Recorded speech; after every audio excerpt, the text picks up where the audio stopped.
Madam చెప్పండి, మనం రీసెంట్గా చూసుకున్నట్లయితే ఆ విమెన్ రిజర్వేషన్ 33% ఏదైతే వీగిపోయింది అని చెప్పేసి చాలా వరకు మెయిన్ మీడియాలో, సోషల్ మీడియాలో చాలా ట్రోల్ అవుతుంది. అసలు రాజకీయం ఇలా ఉంటే అసలు కానే కాకపోతుండే, పరిపాలన సరిగ్గా లేదు అని చెప్పేసి అంటున్నారు.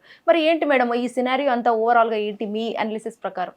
ఇప్పుడు ఉమెన్ రిజర్వేషన్ 33% రిజర్వేషన్ బిల్లుకి 2023లోనే ఒక బిల్లు ప్రవేశపెట్టారు.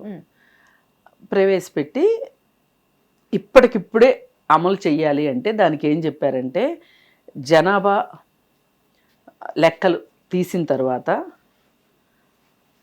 డీలిమిటేషన్ చేద్దాము, ఆ తర్వాత రిజర్వేషన్స్ వస్తాయి అని చెప్పారు. అప్పుడు ఇప్పుడు ఏం చేశారు, ఇప్పుడు 2-3 రాష్ట్రాల్లో ఎలక్షన్స్ ఉన్నాయి. అందుకని ఈ ఎలక్షన్స్ కోసం వీళ్ళు ఏం చేశారంటే, ఇప్పుడు ఉమెన్ బిల్లు తీసుకొచ్చినట్టు తీసుకురావాలి అని ఆ ఉమెన్ రిజర్వేషన్స్ బిల్లు అనే పేరుతోటి డీలిమిటేషన్ బిల్లు కూడా తీసుకొచ్చారు. అసలు డీలిమిటేషన్ బిల్లు ఇప్పుడు చేయకూడదు. ఎందుకు చేయకూడదు అంటే, అసలు జనగణన జరగాలి. తరువాత ఈ జనగణన అంటే ఈ దేశంలో జనాభా ఎంతమంది ఉన్నారు, ఏ కులం వాళ్ళు ఎంతమంది ఉన్నారు, ఎస్సీలు ఎంతమంది, ఎస్టీలు ఎంతమంది, బీసీలు ఎంతమంది, ఓబీసీలు ఎంతమంది, ఈ క్యాలిక్యులేషన్ అంతా రాకుండా డీలిమిటేషన్ చేయడానికి వీల్లేదు. అంటే నియోజకవర్గాల పునర్విభజన అనమాట డీలిమిటేషన్ అంటే. ఇది చేయడానికి వీల్లేదు. ఏ ప్రాతిపదికన చేస్తావు నువ్వు? ఇప్పుడు 2011లో జనాభా లెక్కలు తీశారు. ప్రతి 10 సంవత్సరాలకు ఒకసారి సెన్సెస్ తీయాలి, అంటే జనాభా లెక్కలు తీయాలి. 2021లో తీయాలి. అయితే 2021లో ఎందుకు తీయలేదంటే కరోనా వచ్చింది కాబట్టి అందుకని తీయలేదు అన్నారు. Okay, that's valid reason. 2021 అయిపోయింది, 22 అయిపోయింది, 23 అయిపోయింది, 24 అయిపోయింది, 25 అయిపోయింది, ఇప్పుడు 26లోకి వచ్చాం. నువ్వు ఈ సంవత్సరం జనగణన చేసి భారతదేశ జనాభా ఎంత అనేది లెక్కలు తీసి ఆ లెక్కల్లో ఏ కులం వాళ్ళు ఎంతమంది ఉన్నారు అనేది తీస్తే దాని ప్రకారం డీలిమిటేషన్ చేస్తే కరెక్ట్గా ఉండేది. ఇప్పుడు ఏం చేశారు, జనాభా లెక్కలు తీయకోకుండా డీలిమిటేషన్ చేయాల్సిందే, అంటే నియోజకవర్గాల విభజన చేయాల్సిందే అని చెప్పి పెట్టారు.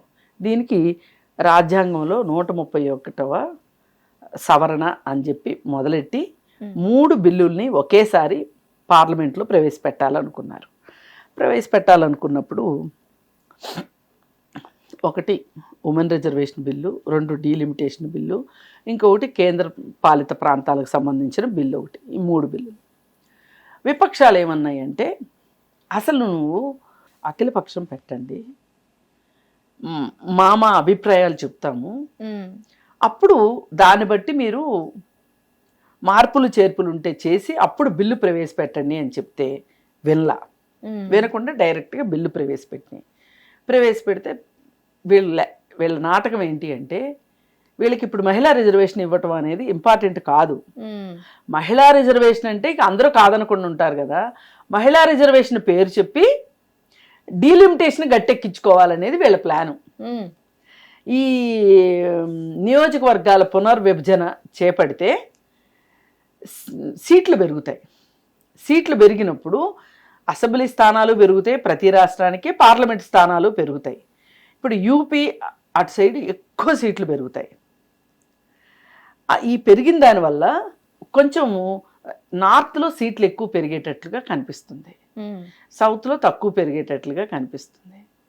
అందుకోసం అని చెప్పి అది ఒట్టిగా ఆ బిల్లు పెడితే దాన్ని ముందుకు సాగనివ్వరని మహిళా బిల్లు భుజం మీద తుపాకీ పెట్టి కాలుద్దామని చూసింది కేంద్ర ప్రభుత్వం. అది కాస్త ఇప్పుడు నవ్వులాట కింద అయ్యింది. ఇప్పుడు విపక్షాలు అందరూ కలిసి ఒక తాటి మీద వేస్తే ఇప్పుడు వీళ్ళందరూ వ్యతిరేకించేసరికి దానికి 2/3 మెజారిటీ రాలేదు ఆ బిల్లుకి. దాంతో బిల్లు అది ఆగిపోయింది. కానీ విపక్షాలు ఏం చెప్తున్నాయంటే, అసలు ఇప్పుడు మహిళా రిజర్వేషన్ బిల్లు ఇప్పుడు మళ్ళీ పెట్టాల్సిన అవసరమే లేదు, ఆల్రెడీ 2023లో పాస్ అయిపోయింది, ఇప్పుడు దాని గురించి చర్చ ఏమి లేదు. ఇప్పుడు చేయాల్సింది ఏంటంటే జనాభా లెక్కలు జనగణన చేస్తే సరిపోతుంది, చేసి ఆ తర్వాత మీరు డీలిమిటేషన్కి వెళ్ళండి. అప్పుడు కదా ఈ ఉమెన్ రిజర్వేషన్ అనేది వచ్చేది. ఇప్పుడు ఉమెన్ రిజర్వేషన్ ఇచ్చినా కానీ ఎన్నికలు లేనప్పుడు ఉమెన్ రిజర్వేషన్ ఇచ్చి ఏంటి లాభం అని విపక్షాలు చెప్తున్నాయి. ఏదేమైనా తెలంగాణ వాళ్ళు అంటే ఇక్కడ రేవంత్ రెడ్డి గట్టిగా వ్యతిరేకించాడు, తమిళనాడు స్టాలిన్ వ్యతిరేకించాడు, కమ్యూనిస్టులు ఎలాగూ వ్యతిరేకిస్తారు, కేజ్రీవాల్ వ్యతిరేకించాడు. ఇట్లా అప్పుడు ఇండియా కూటమిలో ఉన్న వాళ్ళందరూ కూడా వ్యతిరేకించారు.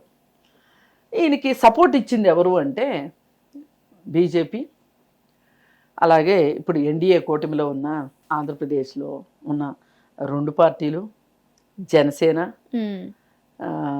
ఆఖరికి వైఎస్ఆర్సీపీ కూడా ముందే సాగిలు పడిపోయింది. ఇంకిట్లా బీహార్ వాళ్ళు వీళ్ళందరూ కలిసి ఇచ్చారు.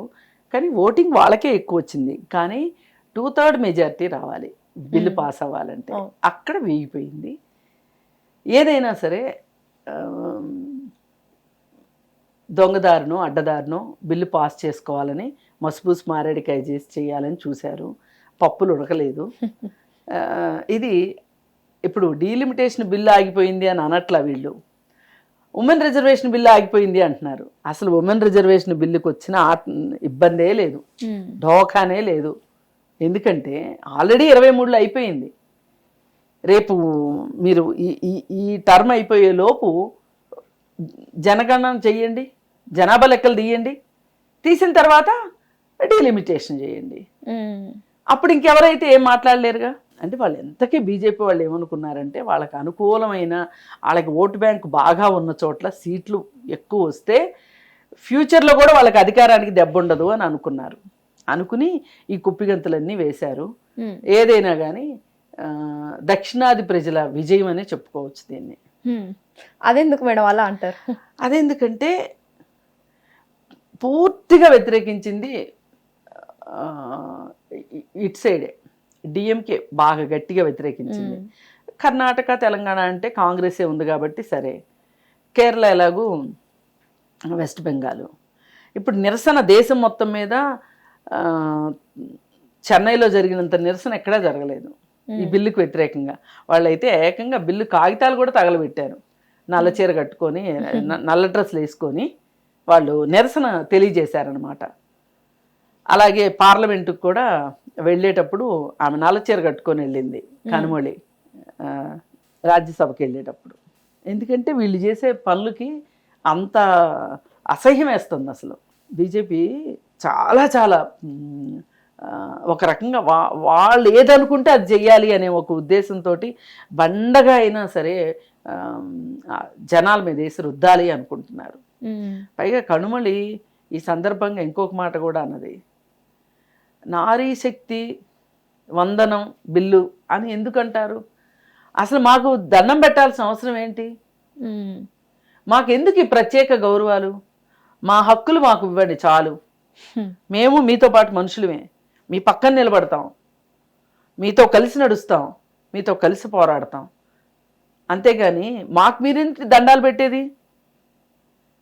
మా హక్కులు మాకు ఇవ్వండి చాలు, మమ్మల్ని ఏం గౌరవించక్కర్లేదు అని చెప్పి చాలా మాట్లాడింది కనుమొళి. చాలా చక్కగా చెప్పింది అనమాట.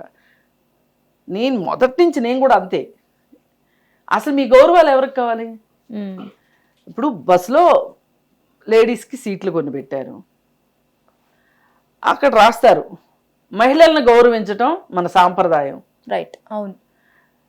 వారి సీట్లలో వారినే కూర్చొనిద్దాం, వారి సీట్లలో వారినే కూర్చోబెడదాం అనుకున్నప్పుడు గౌరవం ఎక్కడి నుంచి ఎందుకు వచ్చింది? అసలు గౌరవం ఏంటి?